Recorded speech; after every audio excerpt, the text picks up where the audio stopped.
ಪರಮ ಪೂಜ್ಯರಾದ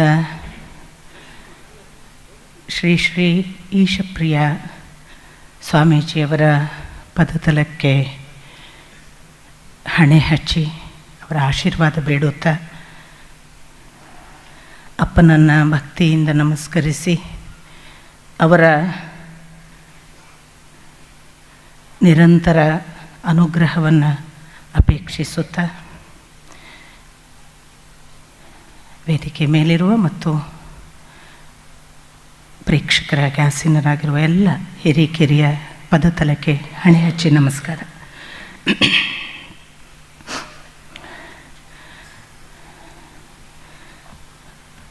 ತುಂಬ ಭಾವುಕವಾದ ಒಂದು ಕ್ಷಣದಲ್ಲಿ ನಾನಿದ್ದೇನೆ. ಅದಕ್ಕೆ ಬೇರೆ ಬೇರೆ ಕಾರಣಗಳಿವೆ. ಬಹಳ ಈಗಾಗಲೇ ಹೇಳಿದ ಹಾಗೆ ಅಪ್ಪನ ಕಾರ್ಯಕ್ರಮಗಳನ್ನು ಆಯೋಜಿಸೋದು ಸುಲಭ. ಅಪ್ಪನ ಕಾರ್ಯಕ್ರಮದಲ್ಲಿ ಮಾತಾಡೋದು ತುಂಬ ಕಷ್ಟದ ವಿಷಯ. ಆದರೂ ವಿನಯ ಇರ್ಬೋದು, ಅಪ್ಪನ ಮೂಲಕ ನನಗೆ ಕೊಂಡಿಯಾಗಿ ಬೆಸೆದ KL ಉಪಾಧ್ಯಾಯರಿರ್ಬೋದು, ಅವರೆಲ್ಲ ಒಂದು ಥರ ಕುಟುಂಬದ ಬಂಧುಗಳಿಗಿಂತ ಹೆಚ್ಚಾಗಿ ಆವರಿಸಿಕೊಂಡವರು. ಅವರ ಒತ್ತಾಯಕ್ಕೆ ಇಲ್ಲ ಅನ್ನಲಾಗದೆ ನಾನು ನಿಂತಿದ್ದೇನೆ. ಬಹುಶಃ ನಾನು ಏನನ್ನು ಹುಡುಕ್ತಿದ್ದೇನಲ್ಲ, ಆ ಹುಡುಕಾಟ ಇದು ಅಂತ ನಿಮಗೆ ಕಂಡರೆ ಸಾಕು. ಏನಾದರೂ ಅಪ್ಪನಿಗೆ ಅಪಚಾರವಾಗುವಂಥದ್ದು ಕಂಡರೆ ಅಪ್ಪನೂ ನೀವು ಕ್ಷಮಿಸಬೇಕು ಅಂತ ಪ್ರಾರ್ಥಿಸ್ತೇನೆ. ವಾಸ್ತವಿಕ ನನಗೆ ಬದುಕು ಒಂದು ಆಟದ ಬಯಲಾಗಿ ನಾನು ತುಂಬ ಸುಂದರವಾಗಿ ಬದುಕನ್ನು ಆಡ್ತಾ ಇರುವವಳು, ಇವತ್ತಿಗೂ ಅಂದಿಗೂ ಕೂಡ. ಈ ಆಟ ಇಷ್ಟು ಸುಂದರವಾಗಿ ನಡೆದಿದ್ದರೆ ಅದಕ್ಕೆ ನನ್ನ ಅಪ್ಪನ ಸ್ವಾತಂತ್ರ್ಯ ಕಾರಣ. ಇಷ್ಟು ಆಟ ಆಡುವಾಗ ನಾನು ಎಲ್ಲಿಂದ ಆರಂಭ ಮಾಡಬೇಕು ಅಂತ ನನಗೆ ಗೊತ್ತಾಗ್ತಿಲ್ಲ. ಆದರೆ ಈಗ ಪರಮಪೂಜ್ಯರು ಇಲ್ಲಿ ಕೂತಿದ್ದಾರೆ. ಇವರು ಇಲ್ಲಿ ಕೂತ್ಕೊಳ್ಳೋದಕ್ಕೆ ಎಷ್ಟು ಪರಂಪರೆಯ ಕಾರಣ ಇದೆ ಅಂತ ನಾನು ತಮಗೆ ಹೇಳಬೇಕು. ನಮ್ಮ ಅಜ್ಜನ ಹೆಸರನ್ನು ಮಲ್ಲೇಪುರಂ ಸರ್ ಹೇಳಿದರು, ಪಡುಮುನ್ನೂರು ನಾರಾಯಣಾಚಾರ್ಯರು ಅಂತ. ನಮ್ಮ ಅಜ್ಜ ತನ್ನ 14ನೆಯ ವಯಸ್ಸಿಗೆ ಮದುವೆಯಾದ ಬೆಳಗಿನ ಒಂದು ಮದುವೆಯ ಸಮಾರಂಭಕ್ಕೆ ಮಾತ್ರ ಗೃಹಸ್ಥನ ಒಂದು ಸಾಕ್ಷಿಯಾಗಿ ನಿಂತು ರಾತ್ರಿ ಪ್ರಸ್ಥಕ್ಕೆ ಕೋಣೆ ಸಿದ್ಧ ಆಗುವ ಹೊತ್ತಿಗೆ ಹೊಸ್ತಿಲು ದಾಟಿ ಹೋದವರು 12 ವರ್ಷ ಇಲ್ಲ. ಎಲ್ಲಿ ಹೋದರು ಅಂತ ಗೊತ್ತಿಲ್ಲದೆ ನಮ್ಮ ಅಜ್ಜಿ ಬಹುಶಃ ಆ ಕಾಲಕ್ಕೆ ಎಷ್ಟು ಅಪವಾದ ತಗೊಂಡಿದ್ದರೋ ಏನೋ ಇವಳ ಪಾದಗುಣ ಅಂತ. ಆದರೆ ಆ ಪಾದಗುಣ ಎಷ್ಟು ಒಳ್ಳೆಯದಿತ್ತು ಅಂತ ಗೊತ್ತಾದದ್ದು 12 ವರ್ಷದ ಮೇಲೆ ಅಜ್ಜ ಮನೆಗೆ ಬಂದಾಗ. ಹಾಗೆ ಅವರು ಎಲ್ಲವನ್ನೂ ಈ ಸಂಸಾರದ ಬಂಧನದ ಒಳಗೆ ನಾನು ತಿಳಿಲಿಕ್ಕೆ ಸಾಧ್ಯ ಇಲ್ಲ ಅಂತ ಭಾವಿಸಿ ಆ ಪುಟ್ಟ ಹುಡುಗ ಹಾನಗಲ್ ವಿರೂಪಾಕ್ಷ ಶಾಸ್ತ್ರಿಗಳಿಂದ ಕಲಿತು ಬಂದ ಬಳಿಕ ಅವರೊಂದು ವಿದ್ವತ್ ಪ್ರಪಂಚದ ವ್ಯಾಕರಣ ಅಥವಾ ತರ್ಕ ಮೊದಲಾದ ಶಾಸ್ತ್ರೀಯ ಪರಂಪರೆಗಳಲ್ಲಿ ಯಾವ ಮಟ್ಟಕ್ಕೆ ಬೆಳೆದಿರಬಹುದು ಅಂದರೆ ಆ ಕಾಲಕ್ಕೆ ಅದಮಾರು ಮಠದ ಹಿರಿಯ ಪರಂಪರೆ, ವಿಬುಧ ಮಾನ್ಯರು ವಿಬುಧ ಪ್ರಿಯರು ಇರುವ ಕಾಲದಿಂದ ನಮ್ಮ ಅಜ್ಜ ಮತ್ತು ಅದಮಾರು ಮಠ ನಮ್ಮನ್ನು ಸಲಹಿದೆ. ಇವತ್ತು ಒಂದು ಮಠ ಪರಂಪರೆ ಒಬ್ಬ ವಿದ್ವಾಂಸನನ್ನು ಹಾಗೆ ಕಂಡದ್ದರಿಂದಲೇ ಬನ್ನಂಜೆ ಗೋವಿಂದಾಚಾರ್ಯರು ಕೂಡ ಹುಟ್ಟಲಿಕ್ಕೆ ಕಾರಣ ಆಯಿತು ಅಂತ ನಾನು ಭಾವಿಸ್ತಾ ಇದ್ದೆ. ಇವರು ಕೂತಿದ್ದಾರೆ ಅಂತ ಈ ಮಾತು ಹೇಳೋದಲ್ಲ, ಇದೊಂದು ಧನ್ಯತೆಯ ಭಾವ ಸಮರ್ಪಣೆ. ಯಾಕೆಂದರೆ ನಮ್ಮ ಅಜ್ಜನನ್ನು ಆ ಕಾಲಕ್ಕೆ ಬಡತನವೋ ಯಾವ ಕಾರಣವೋ ಅಜ್ಜ ಇರುವ ಮನೆ ಮಾರ್ತಾರೆ, ಬನ್ನಂಜೆಗೆ ಬಂದು ಬಾಡಿಗೆ ಮನೆಯಲ್ಲಿ ಇರ್ತಾರೆ. ಆಗ ಪೂಜ್ಯರು ಅವರನ್ನು ಅದಮಾರು ಮಠದ ಒಂದು ಮನೆ ಕೊಟ್ಟು ಪಾಠ ಮಾಡ್ತಿರಬೇಕು, ನೀವು ನಿಮ್ಮಂಥ ವಿದ್ವಾಂಸರು ನಮ್ಮ ಜೊತೆಗಿರಬೇಕು ಅಂತ ಆ ಕಾಲದಿಂದ ನಮ್ಮ ಅಪ್ಪ 25 ವರ್ಷ ಆಗುವವರೆಗೆ ಮಠದಲ್ಲಿ ಅಪ್ಪನ ಮನೆ, ಅಜ್ಜನ ಮನೆ. ಆ ಮಠ ವಿಬುಧ ಮಾನ್ಯರು ವಿಬುಧ ಪ್ರಿಯರು ವಿಬುಧೇಶ್ವರು ಆ ಬಳಿಕ ಈಗಿನ ಈಶಪ್ರಿಯರವರೆಗೆ ನಮ್ಮ ಅಪ್ಪನ ಮಾತ್ರವಲ್ಲ ನಮ್ಮ ಕುಟುಂಬಕ್ಕೆ ಹಾಗಾಗಿ ನಮ್ಮ ರಕ್ತಧಾರೆಗಳಲ್ಲೆಲ್ಲ ಅದಮಾರು ಮಟ್ಟದ ಅನ್ನ ಇದೆ. ಒಂದು ಕಷ್ಟಪಡುವ ವಿದ್ವಾಂಸ ಎಷ್ಟು ಸುಖವಾಗಿ ಬದುಕುವ ಹಾಗೆ ದೊಡ್ಡವರು ಆಗ ಹೇಗೆ ಆಶ್ರಯ ಕೊಡ್ತಿದ್ರು ಅಂತ ಯೋಚಿಸಿದರೆ ಅದಕ್ಕೆ ಆ ವಿಸ್ಮಯಕ್ಕೆ ಬಾಗಿ ನಮಿಸಬೇಕು. ಅಂಥ ಅಜ್ಜ ಖಾಯಂ ತನ್ನ ಬದುಕನ್ನು ಕೊನೆಯವರೆಗೂ, ಅಪ್ಪ ಹುಟ್ಟಿದ ದಿನಗಳಲ್ಲಿ ಬಹುತೇಕ 4-5ರಿಂದ ಅವರ ಅಪ್ಪ ಅಲ್ಲಿಗೆ ಹೋಗಿದ್ದಾರೆ. ನಮ್ಮ ಅಪ್ಪನ 5ನೇ ವಯಸ್ಸಿನಿಂದ ಅದಮಾರು ಮಠಕ್ಕೆ ಸೇರಿದವರು 25ರವರೆಗೆ ಆ ಮನೆಯಲ್ಲಿದ್ದುಕೊಂಡೇ ಓದಿರೋದು. ಅವರ ಆ ಮನೆ ಇವತ್ತು ಕೂಡ ಇದೆ. ಅಂಥ ಮನೆಗಳಲ್ಲೆಲ್ಲ ಅಪ್ಪ ಬೆಳೆದಿದ್ದರು, ಅಜ್ಜ ಬೆಳೆದಿದ್ದರು, ಅಜ್ಜ ಬೆಳೆಸಿದ್ರು. ಎಲ್ಲ ಈ 4 ಪರಂಪರೆಯ ಸ್ವಾಮಿಗಳಿಗೆ ಅಜ್ಜ ಪಾಠ ಮಾಡಿದ್ದಾರೆ, ಅಪ್ಪ ಪಾಠ ಮಾಡಿದ್ದಾರೆ. ಏಕಕಾಲಕ್ಕೆ ನಮ್ಮ ಅಪ್ಪ ಇಷ್ಟೆಲ್ಲ ಆವರಣಗಳ ಮಧ್ಯೆ ಅಕ್ಷರ ಹೇಳಿದರು, ಅವರು ಹೇಗೆ ಆವರಣದ ಹೊರಗಿದ್ದರು ಅಂತ. ಅಥವಾ ನಟೇಶ್ ಅವರು ಹೇಳ್ತಿದ್ರು, ಹೇಗೆ ಆವರಣದ ಒಳಗಿದ್ದಾಗಲೂ ಕೂಡ ಆವರಣದ ಒಳಗೊಂದು ಕ್ರಾಂತಿಯ ಮಾತುಗಳನ್ನು ಮಡಿಯ ವಿಷಯವಾಗಿ ಹೇಳ್ತಿದ್ರು ಅಂತೆಲ್ಲ. ಇದೆಲ್ಲದರ ಆಚೆಗೆ ನನಗೆ ನನ್ನ ಬಗ್ಗೆ ನಾನು ಹೇಳ್ತೀನಿ ಅಂತ ನೀವು ಭಾವಿಸಬಾರ್ದು. ಯಾಕೆಂದರೆ ಇದು ಹೀಗೆ ಭಾವಿಸಿ, ಇದು ಒಂದು ಇಲಿ ಗಣಪತಿಯನ್ನು ಹೊತ್ತ ಸಾರ್ಥಕತೆಯಲ್ಲಿ ತನ್ನ ಕುರಿತು ಹೇಳುತ್ತೆ ಇಲಿ ಅಂತ ಅಂದ್ಕೊಳ್ಳಿ. ನಾನು ಕೆಲವು ಈ ಹೈಲೈಟ್ ಪಾಯಿಂಟ್ಸು, ಬೆಂಚ್ ಮಾರ್ಕು ಅಂತ ಏನು ಅಂತಾರಲ್ಲ, ಅಂಥವುಗಳನ್ನು ನಿಮ್ಮ ಮುಂದೆ ಇಡ್ತಾ ಹೋಗ್ತೀನಿ. ನನಗೆ ಪವಾಡದಲ್ಲಿ ನಂಬಿಕೆಗಳಿಲ್ಲ, ಘಟನೆಗಳು ನಡೆದದ್ದನ್ನು ಹೇಳೋದು. 1970ರ ದಶಕ, 70ರಿಂದ 75ರ ನಡುವಿನ ಅವಧಿ, ಬಾಗಲಕೋಟೆಯಲ್ಲಿ ಸಾಕ್ಷಾತ್ ಇದನ್ನು ಎದುರು ಇದ್ದು ಕೇಳಿದವರು ಹೇಳಿದ ಮಾತು. ನಮ್ಮ ಅಪ್ಪನನ್ನು ಸತ್ಯಕಾಮರು ಭೇಟಿಯಾಗಲಿಕ್ಕೆ ಬರುತ್ತಾರೆ ಪ್ರಥಮ ಬಾರಿಗೆ. ಅಷ್ಟರವರೆಗೆ ನಮ್ಮ ಅಪ್ಪ ಸತ್ಯಕಾಮರು ನನ್ನ ಗುರುಗಳು ಭೇಟಿಯಾಗಿದ್ದಿಲ್ಲ. ಪರಸ್ಪರ ಪರಿಚಯ, ಮಾತುಕತೆ ಮುಕ್ತಾಯ ಆದ ಮೇಲೆ ಸತ್ಯಕಾಮರು ತನ್ನ ಮಾತು ಮುಗಿದ ಕೂಡಲೇ ಹೊರಡುವವರು. ಅವರು ಬಹಳ ಸಂಕ್ಷಿಪ್ತ, ಮೌನಿ, ಹೆಚ್ಚು ಇರುವವರಲ್ಲ, ಎದ್ದು ಬಿಡುವವರು. ಎದ್ದು ಹೊರಟಾಗ ನಮ್ಮ ಅಪ್ಪ ಕೇಳಿದ್ರಂತೆ ಅವರನ್ನು, ಮತ್ತು ಸತ್ಯಕಾಮರೇ ಇನ್ಯಾವಾಗ ಭೇಟಿ ಅಂತ. ಸತ್ಯಕಾಮರಾಗ ಕೊಟ್ಟ ಉತ್ತರ, ನಾನು ಬರ್ತಿದ್ದೇನೆ ಆಚಾರ್ಯರೇ, ನನಗೆ ನಿಮ್ಮಲ್ಲಿ ಕೆಲಸವಿದೆ. ಆಗ 70ರ ದಶಕದ ಮಾತು. ನಮ್ಮ ಅಪ್ಪ ತಂದೆ ಮಗಳು ಅನ್ನೋ ಪುಸ್ತಕದ ಮುನ್ನುಡಿಗೆ ಬರೀತಾರೆ, ವೀಣಾ ಹುಟ್ಟುವಾಗ ನಾನು ಅವಳನ್ನು ಗಮನಿಸಿದ್ದೆ. ಅವಳು ಎಲ್ಲರ ಹಾಗೆ ಆಗುವುದಿಲ್ಲ, ಅವಳು ಏನೋ ಆಗುತ್ತಾಳೆ, ಅದಕ್ಕೆ ಬೇಕಾದ ಸ್ವಾತಂತ್ರ್ಯ ಕೊಟ್ಟು ನಾನು ಸುಮ್ಮನೆ ಬೆನ್ನ ಹಿಂದೆ ಇರಬೇಕು ಎಂದು ತೀರ್ಮಾನ ಮಾಡಿದ್ದೆ ಅಂತ. ನಾನು ದೊಡ್ಡವರ ಕಣ್ಣುಗಳನ್ನಷ್ಟೇ ನಿಮ್ಮ ಮುಂದೆ ಇಡೋದು. ಇವರೆಲ್ಲ ಏನು ಯೋಚನೆ ಮಾಡಿರ್ಬೋದು? 70ರ ದಶಕದಲ್ಲಿ ಹಾಗೆ ಹೇಳಿದ ಸತ್ಯಕಾಮರು 2000ಕ್ಕೂ ಪೂರ್ವದ 1994ರ ದಶಕದ ಅಥವಾ 94ರ ಇಸ್ವಿಯ ಪೂರ್ವದಲ್ಲಿ 93ರಲ್ಲಿ ಉಡುಪಿಯಲ್ಲಿ ನನ್ನನ್ನು ಅದಕ್ಕೂ ಪೂರ್ವದ 10 ವರ್ಷ ಭೇಟಿಯಾಗಿದ್ದಾರೆ. ಮತ್ತೆ 10 ವರ್ಷದ ನಂತರ ಭೇಟಿ ಆಗ್ತಾರೆ. ಅಲ್ಲಿಂದ ನಾನು ಅವರ ಜೊತೆಗೆ ಪ್ರಯಾಣ ಮಾಡ್ತೇನೆ. ಹೊರಡುವಾಗ ನಮ್ಮ ಅಪ್ಪನನ್ನು ನಾನು ಕೇಳಿದರೆ, ಉದ್ಯೋಗ ರಾಜೀನಾಮೆ ಕೊಟ್ಟಿದ್ದೇನೆ ಅಂದರೆ ಅದು ನನಗೆ ದೊಡ್ಡದಲ್ಲ, ಮುಂದೆ ಏನು ಮಾಡ್ತೀನಿ ಅಂತ ಕೇಳ್ತಾರೆ. ಹಾಗಾದರೆ ನಾನು ಸತ್ಯಕಾಮರ ಜೊತೆಗೆ ಹೋಗ್ತೀನಪ್ಪ ಅನ್ನುವಾಗ, ಬೇಗ ಹೋಗಬೇಕಿತ್ತು, ತಡ ಮಾಡಿದೆ ಅಂತಾರೆ. ಇತ್ತ ಸತ್ಯಕಾಮರು ನಾನು ಎಷ್ಟೋ ಸಾರಿ ಜೊತೆಗಿದ್ದು ಅಪ್ಪನ ಹತ್ರ ಬಂದಾಗ ಅಪ್ಪನ ಕಟ್ಟ ಮಾಧ್ವ ಶಿಷ್ಯರು ಕೇಳಿದ್ದು ನನಗೆ ಗೊತ್ತು.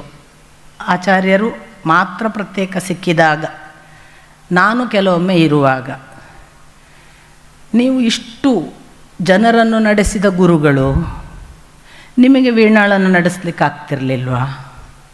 ನೀವ್ಯಾಕೆ ಸತ್ಯಕಾಮರ ಹತ್ರ ಬಿಟ್ರಿ? ಮುಂದಿನ ಪ್ರಶ್ನೆ, ಸತ್ಯಕಾಮರು ಮಾಧ್ವರಲ್ಲವಲ್ಲ, ಅವರನ್ನು ನೀವು ಹೇಗೆ ಒಪ್ಪಿಕೊಂಡ್ರಿ? ಅಪ್ಪ ನಗ್ತಿದ್ರು. ನನಗೂ ಗೊತ್ತಿಲ್ಲ ಇದೆಲ್ಲ, ಈ ವಲಯಗಳೇ ನನಗೆ ಗೊತ್ತಿಲ್ಲದ ಕಾಲ.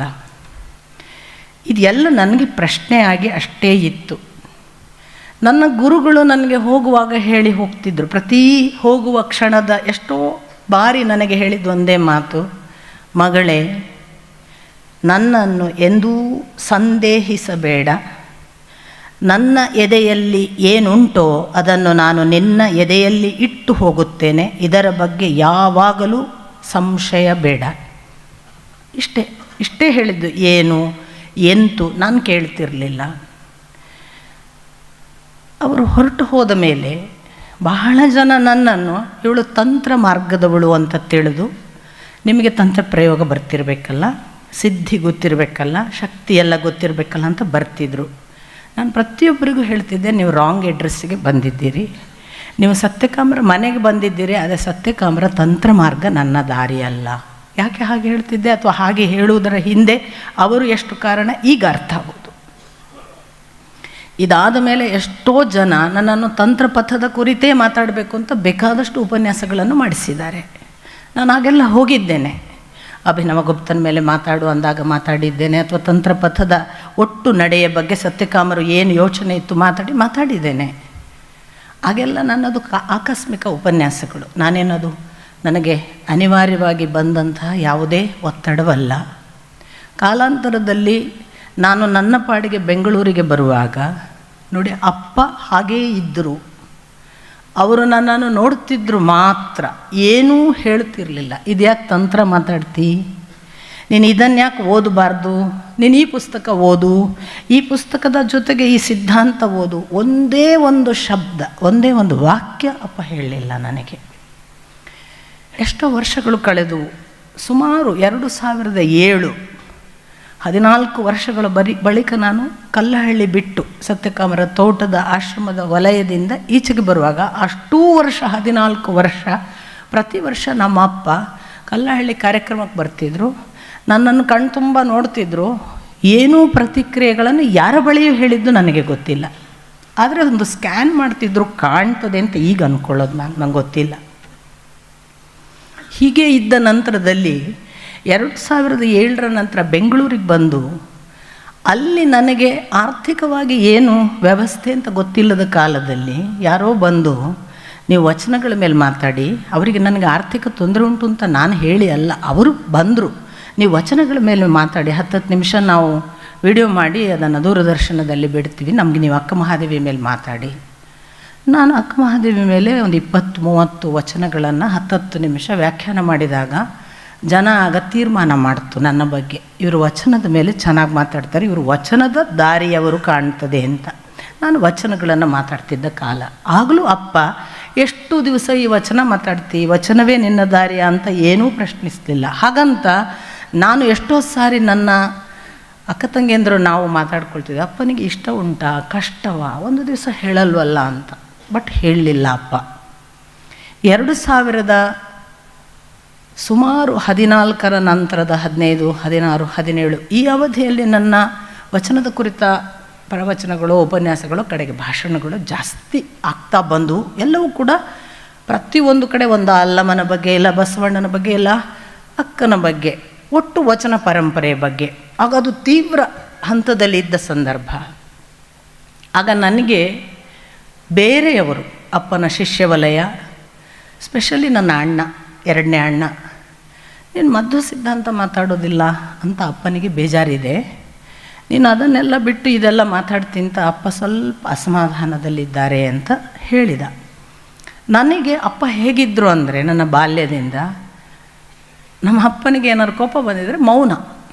ಆವತ್ತು ನನಗೆ ಗೊತ್ತಾಗ್ತಿತ್ತು ಇವತ್ತು ಅಪ್ಪನಿಗೆ ಕೋಪ ಅಂತ. ಅವರು ಮಾತಾಡೋದಿದ್ದರೆ ಕೋಪ ಅಂತ. ಅವರು ಎಂದೂ ಕೂಡ ಕೋಪದಿಂದ ಮಾತಾಡಿದ್ದಿಲ್ಲ. ಮಾತಾಡೋದೇ ಇದ್ದರೆ ಕೋಪ ಅಂತ ನಾನು ತಿಳ್ಕೊಬೇಕು. ನಾನು ಅವತ್ತು ಸಂಜೆವರೆಗೆ ನೋಡಿ ಮೆಲ್ಲ ಹೋಗಿ ಕೇಳ್ತಿದ್ದೆ, ಅಪ್ಪ ಇವತ್ತು ನೀವು ಮಾತಾಡಲಿಲ್ಲ, ಏನು ನನ್ನ ಮೇಲೆ ಕೋಪ, ಗೊತ್ತಾಯ್ತಲ್ಲ ಸಾಕು ಅಂತಿದ್ರು ಅಷ್ಟೇ. ಕೋಪ ಬಂದಿದೆ ಅಂತ ಗೊತ್ತಾಯ್ತಲ್ಲ ಸಾಕು. ಹಾಗಾಗಿ ನನಗೆ ಎಂದೂ ಅಪ್ಪ ಕೋಪ ಬಂದು ಏನು ಹೇಳಿದ್ದು ಗೊತ್ತಿಲ್ಲವಾದ್ದರಿಂದ ನಾನು ಈ ವಲಯ ಹೇಳ್ತಾ ಇರುವುದು ಸತ್ಯವ ಏನಾ ಅನ್ನುವ ಹಂತದಲ್ಲಿದ್ದೆ.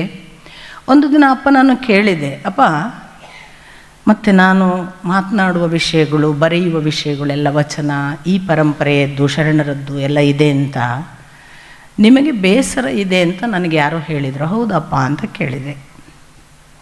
ನಮ್ಮಪ್ಪ ನಂಗೆ ಕೊಟ್ಟ ಉತ್ತರ, ನಾನು ಏನಾದರೂ ಹೇಳಿದ್ದೇನಾ, ನಾನು ಹೇಳುವವರೆಗೆ ನೀನು ತಲೆ ಕೆಡಿಸ್ಕೊಳ್ಬೇಡ ಅಷ್ಟೇ. ಮತ್ತು ಹಾಗೆ ಮುಂದುವರಿಯಿತು.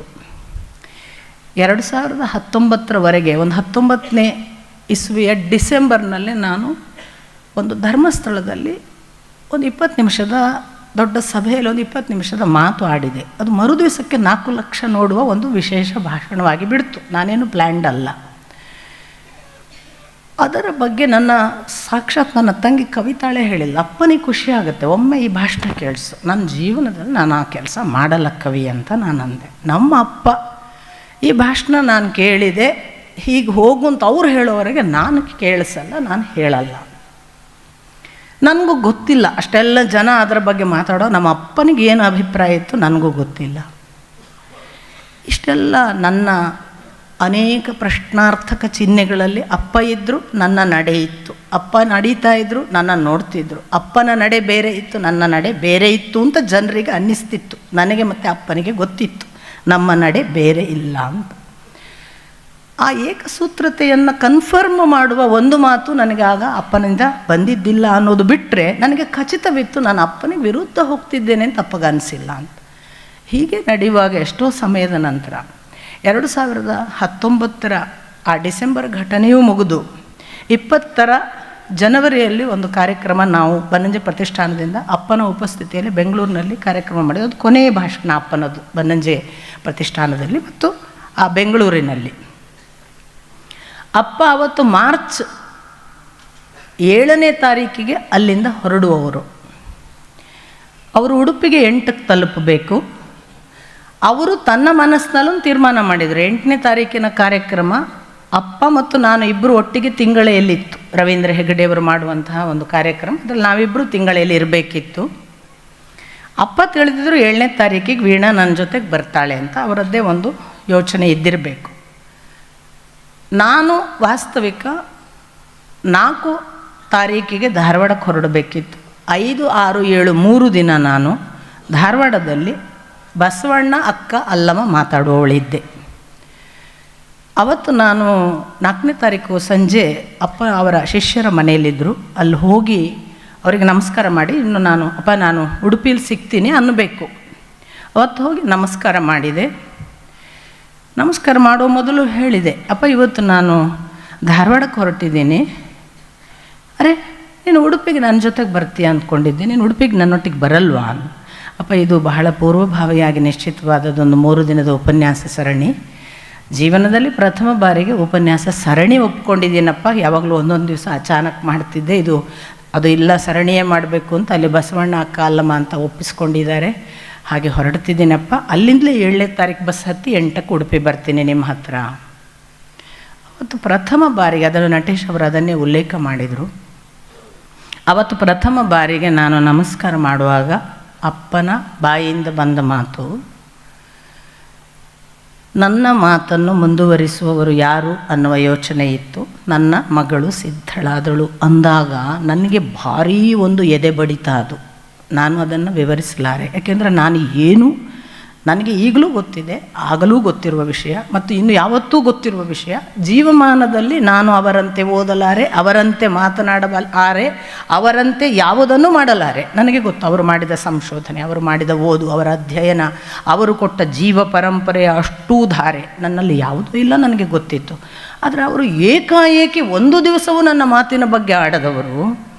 ಆ ದಿವಸ ಹಾಗೆ ಆಡುವಾಗ ನನಗೆ ಒಂದು ಸರಿ ಭಾರಿ ಎದೆ ನಡುಕ. ಅಲ್ಲಿ ಅವರ ಶಿಷ್ಯರೊಬ್ಬರು ಉಪಸ್ಥಿತರಿದ್ದರು. ಅವರು ಮಧ್ವ ಪರಂಪರೆಯ ಶಿಷ್ಯರು. ಅಪ್ಪನ ಮಾತು ಇನ್ನೂ ಮುಗಿದಿದೆ. ಆ ಶಿಷ್ಯರು ಕೂಡಲೇ ಹೇಳಿದರು, ಆಚಾರ್ಯರೇ ಅವರು ಮಾತನಾಡೋದು ವಚನ ಪರಂಪರೆಯ ಬಗ್ಗೆ ಅಲ್ವಾ? ನನ್ನ ಅಪ್ಪ ತಕ್ಷಣ ನನ್ನನ್ನು ನೋಡಿ, ಅದು ಏನೇ ಇರಲಿ ಮಗಳೇ ನಿನಗೆ ಒಳಿತಾಗಲಿ ಅಂದರು.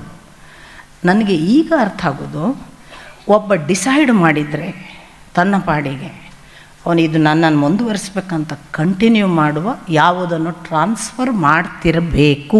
ಯಾಕೆಂದರೆ ನನಗೆ ಗೊತ್ತಿಲ್ಲ ಆವತ್ತಿಂದ ಅಲ್ಲಿಯವರೆಗೆ ಎಂದೂ ಕೂಡ ಮಹಾಭಾರತ, ರಾಮಾಯಣ, ಶ್ರೀಮದ್ ಭಾಗವತ, ಭಗವದ್ಗೀತೆ ಯಾವ ಶಾಸ್ತ್ರೀಯ ಗ್ರಂಥಗಳನ್ನೂ ಓದದ, ಇದು ಯಾವ ಅಕ್ಷರ ಉತ್ಪ್ರೇಕ್ಷೆ ಇಲ್ಲ ಇದರಲ್ಲಿ.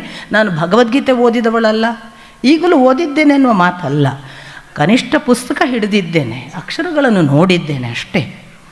ಅಂಥ ಯಾವ ಪುಸ್ತಕಗಳನ್ನು ಕೂಡ ಬಿಡಲಾಗದ ಹಾಗೆ ನನ್ನನ್ನು ಹಿಡಿದುಕೊಳ್ಳುವ ಹಾಗೆ ನಾನು ಬೇರೆ ಪುಸ್ತಕ ಓದೋಕ್ಕೆ ಹಿಡಿದ್ರೆ ನನಗೆ ಇಷ್ಟ ಆಗದೆ ಆಚೆಗಿಡುವ ಹಾಗೆ. ನೀವು ನಂಬ್ತಿದ್ರೆ ರಾಜಕ್ರೀಡೆ ಅನ್ನುವ ಕೃಷ್ಣನ ಕುರಿತ ನನ್ನ ಗುರುಗಳ ಸತ್ಯಕಾಮರ ಕೃತಿಯನ್ನು ಮೊನ್ನೆ ಒಂದು ದಿವಸ ಕೃಷ್ಣ ಕಥಾಮೃತ ಮಾತನಾಡುವಾಗ ಓದಬೇಕು ಅಂತ ತಗೊಂಡ್ರೆ 20 ಪುಟ ಓದೋಕ್ಕೆ ಇಷ್ಟ ಆಗಲಿಲ್ಲ. ಈ ಗುರು ಕೂಡ, ನನ್ನ ಗುರುಗಳು ಒಂದು ಮಾತು ಹೇಳ್ತಿದ್ರು, ಮಗಳೇ, ಗುರು ಎನ್ನುವುದು ಹೆಗಲ ಮೇಲಿನ ಹೆಣ. ನೀನು ಹೊತ್ತಷ್ಟು ದಿನ ನಿನ್ನ ನಡೆ ನಿಂತು ಹೋಗುತ್ತದೆ. ಆ ಹೆಣವನ್ನು ಎಷ್ಟು ಬೇಗ ಒಗೆದು ಹೋಗುತ್ತೆಯೋ ಅಷ್ಟು ನಿನ್ನ ನಡೆ ದೀರ್ಘ ಮತ್ತು ಬಹಳ ವೇಗ. ಎಂಥ ಗುರುಗಳ ಆಶೀರ್ವಾದ ನನಗೆ ಅಂತ. ಇದನ್ನು ಕೊಡುವಾಗ ನನ್ನ ಅಪ್ಪ ಇತ್ತ ನನಗೆ ರಾಮಾಯಣವನ್ನು ಓದು ಅಂತ ಯಾವುದೇ ಪುಸ್ತಕ ಕೊಟ್ಟು ಒಂದು ದಿವಸ ಓದಿಸಿದವರಲ್ಲ, ಒಂದು ದಿವಸ ಈ ಮಹಾಭಾರತದ ಈ ಭಾಗ ನೋಡು ಅಂದವರಲ್ಲ, ಇದು ಭಗವದ್ಗೀತೆ ಈ ಶ್ಲೋಕ ನೋಡು ಅಂದವರಲ್ಲ. ಇಂಥ ಅಪ್ಪ ಹಾಗೊಂದು ಆ ದಿವಸ ಆಶೀರ್ವಾದ ಮಾಡಿ ಏಕಾಏಕಿ ನಮಗೆ ಕೊರೋನಾ ಬಂದು ನಾವೆಲ್ಲ ನಮ್ಮ ಗೃಹ ಬಂಧನದಲ್ಲಿರುವ ವೇಳೆಯಲ್ಲಿ ನಾನು ಅನಿರೀಕ್ಷಿತವಾಗಿ ಆ ಹೊತ್ತಿಗೆ ಕಲ್ಲಹಳ್ಳಿಯಲ್ಲಿದ್ದಂತಹ ಸಂದರ್ಭ, ನನ್ನ ಸುತ್ತ ಒಂದು 6-8 ಪುಟ್ಟ ಮಕ್ಕಳು ಮತ್ತು ದೊಡ್ಡವರು ಸೇರಿ ಏನಾದರೂ ಹೇಳು ಅಂತ ನನಗೆ ಒಂದು ದೃಷ್ಟಿಯಿಂದ ಈ ಚಂಡಿ ಹಿಡಿತಾರಲ್ಲ ಮಕ್ಕಳು, ಏನಾದರೂ ಹೇಳು ಅಂತ, ಹಾಗೆ ಚಂಡಿ ಹಿಡಿದು ಆ ಮಕ್ಕಳು ನನ್ನಿಂದ ನೀನು ಮಹಾಭಾರತ ಹೇಳು, ನೀನು ರಾಮಾಯಣ ಹೇಳು, ನೀನು ಭಗವದ್ಗೀತೆ ಹೇಳು ಅಂದಾಗ ನಾನು ಭಗವದ್ಗೀತೆಯ ಪ್ರಥಮ ಬಾರಿಗೆ ಭಗವಂತನ ನಲ್ನುಡಿಯನ್ನು, ಅಪ್ಪನ ಅನುವಾದ ಮತ್ತು ಆ ಮೂಲ ಶ್ಲೋಕಕ್ಕೆ ಏನು ಅರ್ಥ ಇರ್ಬೋದು ಅಂತ ನಾನೇ ಊಹಿಸ್ತಾ ನನ್ನ ಹತ್ರ ಡಿಕ್ಷನರಿ ಇಲ್ಲದ ಕಾಲಕ್ಕೆ ನಾನು ಮಕ್ಕಳಿಗೆ ಪಾಠ ಮಾಡುವುದಕ್ಕೆ ಆರಂಭ ಮಾಡಿದರೆ, ಅದೊಂದು ದಿನ ಅಚಾನಕ್ ಆಗಸ್ಟಿನ ಸಂದರ್ಭ ಇರ್ಬೋದು ಅಥವಾ ಜುಲೈ ಇರಬೇಕು, ಇನ್ನೂ ಕೊರೋನಾದ ಗೃಹ ಬಂಧನ ಮುಗಿದಿರಲಿಲ್ಲ, ಆದ್ದರಿಂದ ಜುಲೈ ಇರಬೇಕು. ನಾನು ಅಪ್ಪನ ಜೊತೆಗೆ ಫೋನಲ್ಲಿ ಮಾತಾಡಿದೆ, ಅಪ್ಪ ಹೇಗಿದ್ದೀರಿ ಅಂತ. ಚೆನ್ನಾಗಿದ್ದೇನೆ ಮಗು ಅಂತ. ನೀನು ಹೇಗಿದ್ದೀಯ ಅಂದರು. ನಾನು ಹೇಗೀಗಪ್ಪ ಅಂತ ಹೇಳಿ ನನ್ನ ಈ ಬಾಲಿಶ ಶೈಶವ ಹೆಜ್ಜೆಯನ್ನು ಹೇಳಿದೆ. ಅಪ್ಪ, ನಾನು ಅನಿವಾರ್ಯವಾಗಿ ನಿಮ್ಮ ಭಗವಂತನ ನಲ್ನುಡಿಯನ್ನು ಮಕ್ಕಳಿಗೆ ಹೇಳುವ ಪ್ರಸಂಗ. ಮಕ್ಕಳಿಗೀಗ ದಿನಕ್ಕೆ 3 ಶ್ಲೋಕ ಪಾಠ ಮಾಡ್ತೀನಿ. ದಿನ 3 ಶ್ಲೋಕವನ್ನು ಮರುದಿವಸ ಕಂಠಪಾಠ ಮಾಡ್ತಾರೆ. ಇದು ಈಗಿನ ನಡೆ ಅಂದಾಗ ನನ್ನ ಅಪ್ಪ ಆಗ ಹೇಳಿದ ಮಾತು, ಅಪ್ಪ, ನಂಗೆ ಸಂಸ್ಕೃತ ಬರಲ್ಲ, ನಾನು ಅನುವಾದವನ್ನು ನೋಡ್ತೀನಿ, ಇದು ಹೀಗಿರಬೇಕು ಅಂತ ಊಹಿಸ್ತೇನೆ, ಊಹಿಸಿ ಪಾಠ ಮಾಡ್ತೇನೆ, ತಪ್ಪೋ ಸರಿಯೋ ದೇವರಿಗೆ ಗೊತ್ತು ಅಂದೆ. ನಮ್ಮ ಅಪ್ಪ ಹೇಳಿದ್ದು, ಓದು ಮಗಳೇ, ಓದ್ತಾ ಹೋಗು, ಬಿಡಬೇಡ, ನಿನಗೆ ಸಂಸ್ಕೃತದ ಪ್ರತಿ ಅಕ್ಷರ ತೆರೆದುಕೊಳ್ಳುತ್ತದೆ. ಮತ್ತೆ ದಾಟಿಸಿದ್ರಾ? ನನಗೆ ಈಗಲೂ ಸಂಸ್ಕೃತ ಗೊತ್ತಿಲ್ಲ.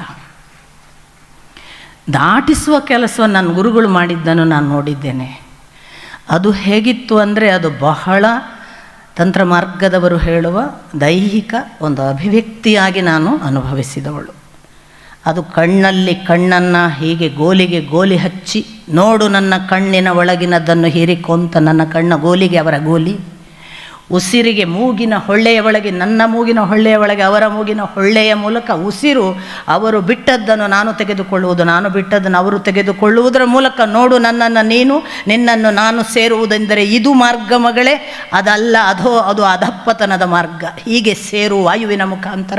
ಹೀಗೆಲ್ಲ ನಾನು ತಂತ್ರಪಥದ ಅವರ ದೈಹಿಕ ಅಭಿವ್ಯಕ್ತಿಯ ತಂತ್ರಧಾರೆಗಳನ್ನು ಅನುಭವಿಸಿದ್ದೆ ಹೊರತು ಹೀಗೊಬ್ಬ ವ್ಯಕ್ತಿ ನನ್ನ ಗುರುಗಳು ಮಾಡಿರ್ಬೋದು, ನನಗೆ ಗೊತ್ತಿಲ್ಲ. ಯಾಕೆಂದರೆ ಪ್ರಚಂಡ ವ್ಯಕ್ತಿ ಅವರು. ನಾನು ನಿಜಕ್ಕೂ ಪುಣ್ಯ ಮಾಡಿದ್ದೇನೆ ಅಷ್ಟೇ. ಅಂಥದ್ದೇ ಯಾವುದನ್ನು ಹೇಳದೆ ನಮ್ಮ ಅಪ್ಪ ನನಗೆ ಪಾಠ ಮಾಡದೆ ಒಂದು ವಿದ್ಯಾರ್ಥಿಯನ್ನು ಬೆಳೆಸೋಕ್ಕೆ ಬರುತ್ತೆ, ಶಿಷ್ಯನ ಹಾಗೆ ಕೂಡಿಸಿ ಅಕ್ಷರ ಹೇಳಿಸದೆ ಅಕ್ಷರ ಬ್ರಹ್ಮನ ಹತ್ರ ಕನೆಕ್ಟ್ ಮಾಡ್ಸೋಕ್ಕೆ ಬರುತ್ತೆ, ನಾನು ಇದರ ಆಚೆಗಿನವನು, ನಿಮಗೆ ಶಾಸ್ತ್ರೀಯ ಪಾಠ ಮಾಡಿದ ಬನ್ನಂಜ ಗೋವಿಂದಾಚಾರ್ಯ ಮಾತ್ರ ಅಲ್ಲ, ನಾನು ಏನನ್ನೂ ಮಾಡದೆ ಇನ್ನೊಬ್ಬರನ್ನು ಬೆಳೆಸುವ ತಾಕತ್ತು ನನಗಿದೆ ಅಂತ ತೋರ್ಸೋಕ್ಕೆ ನನ್ನನ್ನು ಗೊಂಬೆಯ ಹಾಗೆ ಸಾಧನ ಮಾಡಿಕೊಂಡ್ರೆ ನನಗೆ ಗೊತ್ತಿಲ್ಲ. ನನಗೆ ಇವತ್ತು ಎಲ್ಲರೂ, ನೀವು ಇಷ್ಟು ಜನರಲ್ಲಿ ಅನೇಕರು, ನನಗೆ ಶಿವಮೊಗ್ಗ ಅಂದರೆ ಒಂದು ಥರ ನನ್ನ ಏನು ಹೇಳೋದು, ನನ್ನ ಬಂಧುಗಳ ಮನೆಯ, ನನ್ನ ಒಡನಾಡಿಗಳ ಮನೆಯ. ಯಾಕೆಂದರೆ ಅಷ್ಟು ಪ್ರೀತಿಯಿಂದ ನಾನು ಯಾವ ಶಾಸ್ತ್ರೀಯ ವ್ಯಕ್ತಿಗಳ ಮುಂದೆ ನಿಂತರೂ ನನಗೇನೂ ಗೊತ್ತಿಲ್ಲದವಳು ನಾನು ಭಗವದ್ಗೀತೆ ಹೇಳುವಾಗ ನೀವು ಇಷ್ಟು ರೋಮಾಂಚನಾಗಿ ಕೇಳೋದು, ಕಣ್ಮುಂದೆ ಕಣ್ಣೀರ ಧಾರೆ ಹರಿಸೋದು, ಭಾಗವತ ಹೇಳುವಾಗ ನೀವು ಮೈ ಮರೆತು ನನ್ನನ್ನೇ ಬಂದು ಕೃಷ್ಣ ಕೃಷ್ಣ ಅಂದಾಗ ನಾನು ಚಡಪಡಿಸಿದ್ದೆಲ್ಲ ನೋಡಿದಾಗ ನಾನು ಪದೇ ಪದೇ ನೆನಪು ಮಾಡಿಕೊಳ್ಳೋದು, ಅಪ್ಪ ಬಹಳ ಕೆಲಸ ಮಾಡಿದ್ದಾರೆ. ಇಲ್ಲಿ ನನ್ನದು ಏನೂ ಇಲ್ಲ, ಅವರಿಗೊಂದು ಟಾರ್ಗೆಟ್ ಇದೆ. ಮಕ್ಕಳಿಗೇನೂ ಕಲಿಸಿ ಹೋಗಲಿಲ್ಲ ಅಪ್ಪ, ಊರಿಗೆಲ್ಲ ಪಾಠ ಮಾಡಿದರು ಅಂತ ಜನ ಆಡ್ಕೊಳ್ತಿದ್ರು ನಮ್ಮ ಅಪ್ಪನ ಬಗ್ಗೆ.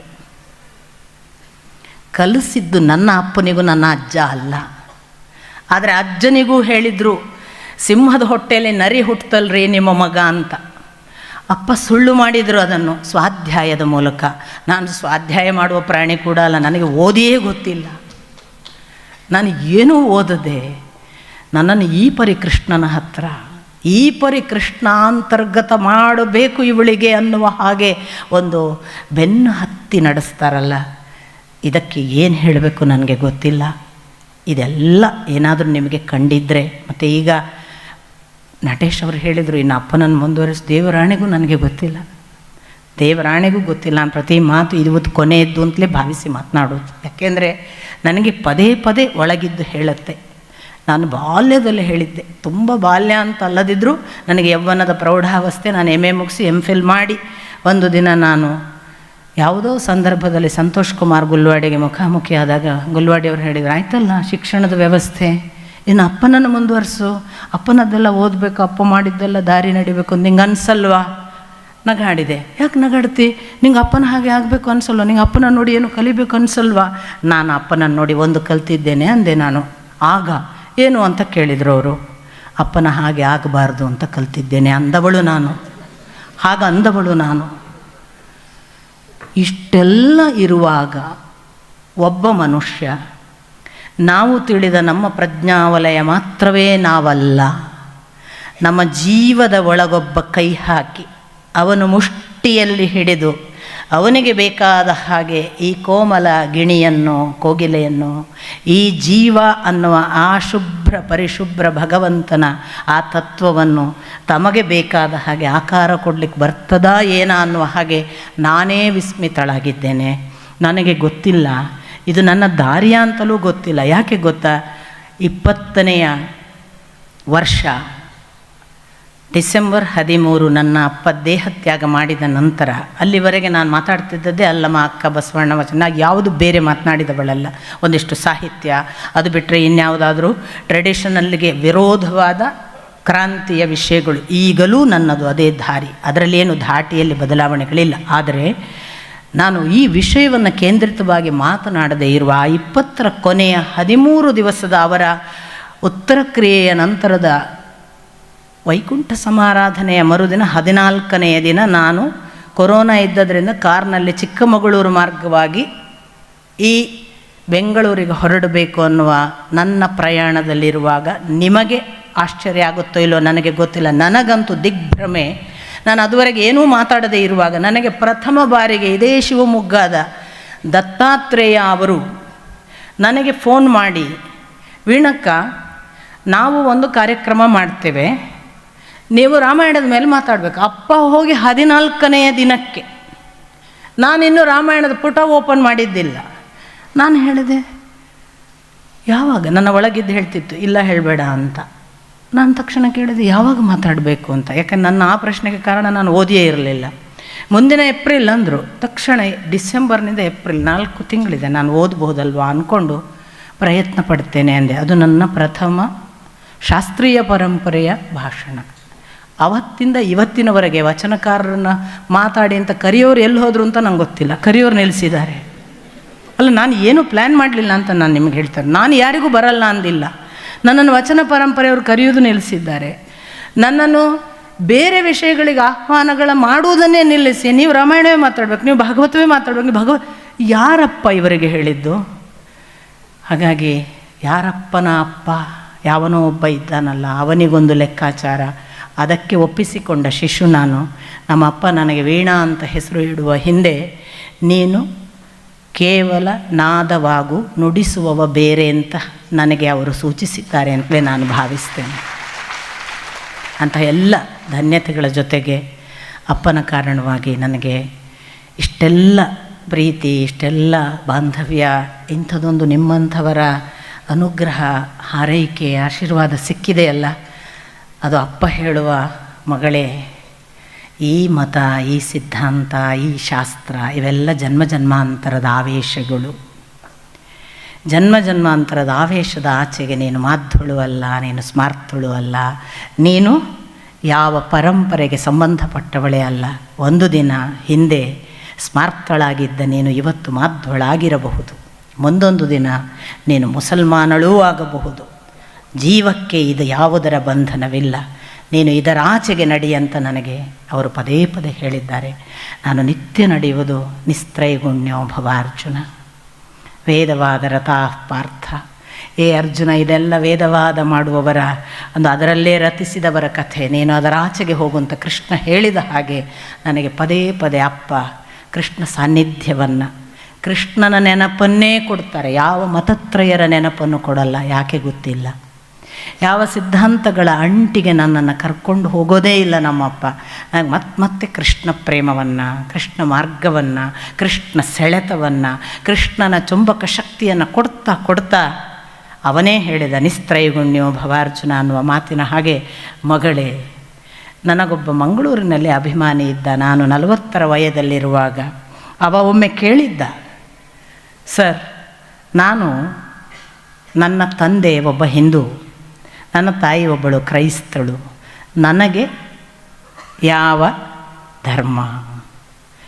ನನ್ನ ಅಪ್ಪ ನನಗೆ ಅದನ್ನು ಹೇಳಿದ್ದು ಅವರು ತೀರಿಕೊಳ್ಳುವ 2 ದಿನದ ಮೊದಲು. ಮಗಳೇ, ಅವನು ಹೇಳಿದ್ದು ಎಷ್ಟು ಸರಿಯಾದ ಪ್ರಶ್ನೆ ಅಲ್ವಾ? ಜೀವಕ್ಕೆ ಯಾವ ಜಾತಿ? ಜೀವಕ್ಕೆ ಯಾವ ಜಾತಿ ಹುಡುಕು ಮಗಳೇ. ಇದು ಈ ಹೊರಗೆ ಕಾಣಿಸುವ ಯಾವ ಜಾತಿಯೂ ಅಲ್ಲದ ಒಂದು ಭಗವತ್ ತತ್ವದ ಜಾತಿಗೆ ಸಂಬಂಧಪಟ್ಟದ್ದು. ಅದರ ಜೊತೆಗೆ ನೀನು ಇರು ಅಂತ ನನಗೆ ಆಶೀರ್ವಾದ ಮಾಡಿದ್ದಾರೆ. ನಾನು ನನ್ನ ದಾರಿ ನಡೆಯುವ ಪ್ರಯತ್ನದಲ್ಲಿದ್ದೇನೆ. ನನ್ನ ದಾರಿ ಇಷ್ಟಕ್ಕೆ ನಿಲ್ಲಬಾರ್ದು ಅಂತ ಕೂಡ ನೀವು ನನ್ನನ್ನು ಹರಿಸ್ಬೇಕು. ಏಕಕಾಲಕ್ಕೆ ಅಪ್ಪ ಎಷ್ಟು ಎತ್ತರ ಇದ್ದರು ಅಂತ ಕೂಡ ನನಗೆ ಅರ್ಥ ಆಗುತ್ತೆ. ಅಪ್ಪ ಯಾವ ಮಟ್ಟಕ್ಕೆ ಹೇಗೆಲ್ಲ ನಡೆಸ್ತಾರೆ ಅನ್ನೋದನ್ನು ನೋಡಿದಾಗೆಲ್ಲ ನನಗೆ ಈಗಿನ ಈ ಕ್ಷಣದವರೆಗೂ ಕೂಡ ಪ್ರತಿದಿನ ಅವರು ಇದ್ದು ನಡೆಸುವ ಎಷ್ಟೋ ಅನುಭವಗಳನ್ನು ಅವರು ನನಗೆ ಕೊಟ್ಟಿದ್ದಾರೆ. ನಾನೆಲ್ಲ ಆ ಕೃತಕೃತ್ಯ ಭಾವದಿಂದ ಓಂ ಕೃತೋಸ್ಮರ ಕೃತಂ ಸ್ಮರ ಅಂತ ಒಂದು ಮಾತನ್ನು ನನಗೆ ಅಪ್ಪ ಹೇಳಿದ ಧಾಟಿಯೇ ಬಹಳ ವಿಶೇಷ. ಅದನ್ನು ಹೇಳಿ ನಾನು ಮುಕ್ತಾಯ ಮಾಡ್ತೇನೆ. ನನ್ನ ಜೀವನದಲ್ಲೆಲ್ಲ ನಾನು ಬಾಲ್ಯದಿಂದ ನನಗೆ ಗೊತ್ತೇ ಇಲ್ಲದೆ ಒಂದು ಭಜನೆ ನನ್ನಲ್ಲಿ ಇರ್ತಿತ್ತು. ಅದು ಯಾವುದಾದ್ರೂ ನನಗೆ ಗೊತ್ತಿಲ್ಲದೆ ಅನ್ಕಾನ್ಷಿಯಸ್ ಒಂದು ಹಾಡು ನಾನು ಹಾಡ್ತಿರ್ತಿದ್ದೆ. ಅದು ಸಾಮಾನ್ಯವಾಗಿ ದೇವರ ನಾಮ. ಆದರೆ ನಾನು ಬಹುಶಃ ನನ್ನನ್ನು ಅಪ್ಪ ಅದಕ್ಕೆ ವೀಣಾ ಅಂತ ಕರೀತಿರಲಿಲ್ಲ, ನವಿ ಅಂತ ಕರೀತಿದ್ದೆ. ಉಲ್ಟಾ ನಾನು ಅಂತಲ್ಲ ಏನ, ಎಲ್ಲಕ್ಕೂ ಉಲ್ಟಾ ಇವಳು, ಆದ್ದರಿಂದ ನವಿ ಅಂತ ಕರೆದ್ರೂ ಗೊತ್ತಿಲ್ಲ. ನನ್ನ ಭಜನೆ ಕೂಡ ನಾನಿನ್ನ ಧ್ಯಾನದೊಳಿರಲು ಅಂತ ನಾನು ಹಾಡ್ತಿರಲಿಲ್ಲ, ನೀನನ್ನ ಧ್ಯಾನದೊಳಿರಲು ಅಂತ ಭಗವಂತಂಗೆ ಹಾಡ್ತಿದ್ದೆ. ಅನ್ಕಾನ್ಷಿಯಸ್ ಹಾಡುವಾಗೆಲ್ಲ ಅಂತೂ ನೀನನ್ನ ಧ್ಯಾನದೊಳು, ನನ್ನ ನೀನು ಮರೆತರೆ ಅಂತ ಅವನಿಗೆ ಹೇಳೋದು, ನಿನ್ನ ನಾನು ಮರೆತರೆ ಅಲ್ಲ. ಈ ಥರ ಹಾಡ್ತಿದ್ದೆ ನಾನು. ಅದು ಯಾಕೋ ಅದು ಎಷ್ಟು ಕಾನ್ಷಿಯಸ್ ಆಗಿ ತಿದ್ದಬೇಕು ಅಂದರೂ ನನ್ನ ನಿದ್ರೆಯಲ್ಲಿ ನನ್ನ ಕನಸಲ್ಲಿ ಎಚ್ಚರಾಗೋ ನಾನು ಉಲ್ಟನೇ ಹಾಡ್ತಿರ್ತಿದ್ದೆ. ಅದನ್ನು ಒಂದು ದಿವಸ ನಮ್ಮ ಅಪ್ಪನ ಜೊತೆಗೆ ತಲೆಗೆ ಎಣ್ಣೆ ಮಸಾಜ್ ಮಾಡ್ತಾ, ಅಪ್ಪ ನನಗೆ ಹೀಗೆ ಒಂದು ಗೊತ್ತೇ ಇಲ್ಲದೆ ಒಂದು ಚಾಳಿ ಇದೆ, ಅದು ದೇವರಿಗೆ ಅಪಚಾರವೋ ಏನೋ, ನಾನು ಪದೇ ಪದೇ ಹಾಡುವಾಗ ನೀನನ್ನ ಧ್ಯಾನದೊಳಿರಲು ಅಂತ ಹಾಡ್ತೇನೆ, ನನ್ನ ನೀನು ನೆನೆಯದಿದ್ದರೆ ನಿನಗೆ ಆಣೆ ಅಂತ ಅವನಿಗೆ ಹೇಳ್ತೀನಿ, ನಾನು ಅವನನ್ನು ನೆನೆಯೋದು ಬಿಟ್ಟಪ್ಪ ಈ ಥರ ಹಾಡ್ತೀನಿ, ಇದು ಹೀಗೆ ಆಗಬಾರ್ದಿತ್ತೇನೋ ಅಂತ ನಂಗೆ ಅನಿಸುತ್ತೆ. ಅದನ್ನು ನಿಮ್ಮ ಹತ್ರ ಇವತ್ತು ಕೇಳೋದು ಒಂದೇ. ಅಪ್ಪ ತಕ್ಷಣ ಹೇಳಿದರು, ಮಗಳೇ, ಉಪನಿಷತ್ತು ಏನು ಹೇಳಿದೆ? ಓಂ ಕೃತೋಸ್ಮರ ಕೃತಂ ಸ್ಮರ. ನೀನು ಸ್ಮರಿಸಿದರೆ ಸಾಲೋದಿಲ್ಲ, ಅವನು ಸ್ಮರಿಸಬೇಕು. ಅವನು ಸ್ಮರಿಸಬೇಕು ಅನ್ನೋದನ್ನು ನಿನ್ನ ಜೀವ ಅವನಿಗೆ ಕಮಾಂಡ್ ಮಾಡಿದರೆ ಏನು ತಪ್ಪು ಅಂದರು ನಮ್ಮ ಅಪ್ಪ. ಇದು ಇಂಥ ಎಲ್ಲ ಧನ್ಯತೆಗಳುಳ್ಳ ಈ ಜೀವವನ್ನು ಯಾವ ಮಟ್ಟಕ್ಕೆ ಒಬ್ಬ ವಿಸ್ತರಿಸಬಹುದು ಅನ್ನುವ ಆ ಮಹಾ ಅಶ್ವತ್ಥವೋ ಆಲವೋ ಅಂಥ ವಿಶಾಲ ಮನೋಭಾವದ ನನ್ನ ಅಪ್ಪ ನನ್ನನ್ನು ಇಲ್ಲಿವರೆಗೆ ನಡೆಸಿದ್ದಾರೆ. ನಾನು ಆಟ ಆಡ್ತಾ ಕೂಡ ಕೆಟ್ಟ ಬಯಲಿಗೆ ಹೋಗದ ಹಾಗೆ, ಕೆಟ್ಟ ಜನರ ಸಹವಾಸಕ್ಕೆ ಹೋಗದ ಹಾಗೆ, ಒಳ್ಳೊಳ್ಳೆಯವರ ಸತ್ಸಂಗ ಆಗುವಾಗ ನೀವು ಇಲ್ಲಿ ಬಂದವರು ಎಷ್ಟು ಜನ ನನ್ನ ಜೊತೆಗಿದ್ದೀರಿ ನಂಗೆ ಗೊತ್ತು. ಅಂಥವರ ಎಲ್ಲರ ಸತ್ಸಂಗ ಕೊಟ್ಟಿದ್ದಾರೆ. ಅದರ ಪುಣ್ಯವಾಗಿ ನಾನು ನಿಮ್ಮ ಜೊತೆಗಿದ್ದೇನೆ. ನಾನು ಆದಷ್ಟು ಬೇಗ ಇಲ್ಲವಾಗಬೇಕು ಅಂಥದ್ದೊಂದು ಪ್ರಾರ್ಥನೆಯ ಜೊತೆಗೆ ನಾನು ಪರಮ ಪೂಜ್ಯರನ್ನು ಮತ್ತೊಮ್ಮೆ ವಂದಿಸಿ ನನ್ನ ಅಷ್ಟೂ ಮಾತುಗಳ ದೋಷಗಳನ್ನು ನನಗೆ ಬಿಡಿ ಅಂತ ಪ್ರಾರ್ಥಿಸ್ತಾ ಒಳಿತುಗಳನ್ನು ಅಪ್ಪನ ಪದತಲಕ್ಕೆ ಮತ್ತು ನಿಮ್ಮೆಲ್ಲರ ಪದತಲಕ್ಕೆ ಅರ್ಪಿಸಿ ನಾನು ಮಾತು ಮುಗಿಸ್ತೇನೆ. ನಮಸ್ಕಾರ.